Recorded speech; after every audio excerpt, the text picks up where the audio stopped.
जय श्री जगन्नाथ महाप्रभु। आज गजपति महाराज सभापतित्व एक उच्चस्तरीय प्रशासनिक बैठक अनुष्ठित हो जाइए। जेहेतु आमर मैनेजिंग कमिटी बा परिचालना कमिटी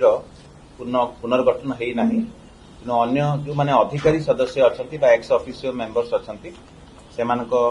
उपस्थिति आज बैठक अनुष्ठित होता जो मुख्य शासन सचिव महोदय आभासी माध्यम वर्चुअली योगदान करथिले। यही गुरुत्वपूर्ण बैठक रे जो विगत दिन में छत्तीसा नियोग आहूत होता अनुमोदित होता चलित वर्षर स्नान यात्रा घोष यात्रा एवं बाहुड़ा यात्रार नीति निर्घंट एवं व्यवस्थावली उपरे विस्तृत भाव में आलोचना है एवं परवर्ती पर्याय अनुमोदित है ग्रहणीय है। चलित वर्षर स्नान यात्रा रथ यात्रा आड़प पहंडी बाहुड़ा यात्रा नीलाद्री विजे पहंडी को श्रृंखलित एवं व्यवस्थित करने गुरुत्व आरोप करथिले बैठक रे समस्ते एवं प्रांजल भाव में आलोचना करा जायथिला। जेहेतु गत वर्ष आड़प मंडप पहंडी जो अघटन होता बड़ ठाकुरकर तार जमी कौन हिसाब से आम हवा को दबा ना विशेष भाव में आलोचना होता एवं विस्तृत भाव में आलोचना है प्रत्येक रथ पाई गोटे पहंडी दल कर निष्पत्ति होती प्रत्येक पहंडी संख्या निरूपण करने दायित्व दिखाई श्रीमंदिर प्रशासन को एवं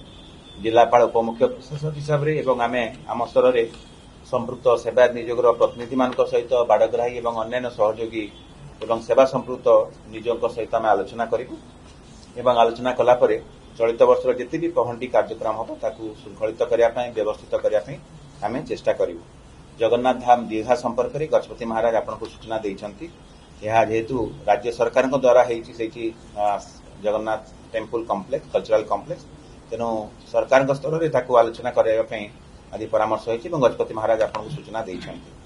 आउ गोटे गुरुत्वपूर्ण निष्पत्ति नि महाप्रभु श्री जगन्नाथ संपर्कित जिते भी शब्दावली अच्छी जमीक श्रीमंदिर श्री जगन्नाथ धाम महाप्रसाद आमर श्री जगन्नाथ मंदिर लोगो श्रीक्षेत्र पुरुषोत्तम धाम यही सब शब्दावली को आम पेटेंट करने आवेदन करूँ। यह एक निश्चित भाव में गुरुत्वपूर्ण सूचना और आज यही गुरुत्वपूर्ण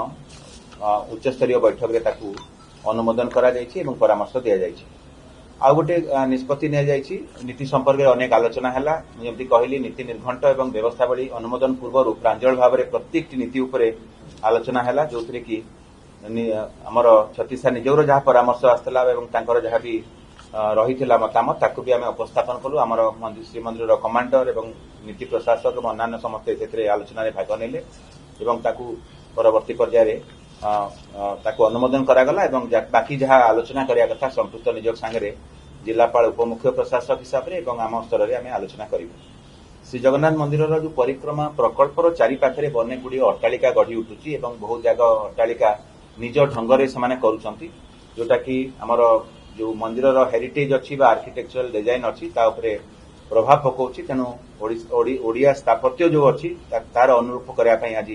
निष्पत्ति होती संपर्क में आम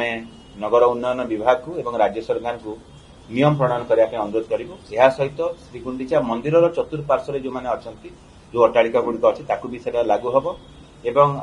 श्रीगुंडीचा मंदिर चतुर्पार्श्व अट्टालिका मानकर गोटे उच्चता निरूपण करा कि आमर श्रीगुंडीचा मंदिर चतुर्पार्श्व जेहेतु जगह बेसी नहीं तार भितर जहाँ आमर नीतिकांति चलती श्रीगुंडीचा यात्रा समय जो अलग कार्यक्रम चलती से कौन प्रकार प्रतिकूल प्रभाव पड़ो ना तेणु तापर गुरुत्वपूर्ण निष्पत्ति नि नाट मंडप भक्त एवं श्रद्धालु श्रृंखलित दर्शन उपरे आज उच्चस्तरीय कमिटी विशेष भाव में गुरुत्व आरोप करथिले एवं हुंडी स्थानांतर आपने जानते धाड़ी दर्शन व्यवस्था हुंडीर स्थानांतर आवश्यक अच्छी से मैनेजिंग कमिटी गोटे परामर्श दरकार गोटे रेकमेंडेशन दरकार एवं परवर्ती पर्याय हुंडी मैनेजमेंट रूल्स अनुसार राज्य सरकार का अनुमोदन दरकार। आज उच्चस्तरीय कमिटी ताकू सुपारिश कले राज्य सरकार का अनुमोदन हासिल करने आम अनुरोध करूँ। जदि आपंक आम भिडी भल लगा तेब आम चैनल को लाइक शेयर और सब्सक्राइब करने को जमा भी भूलु नहीं।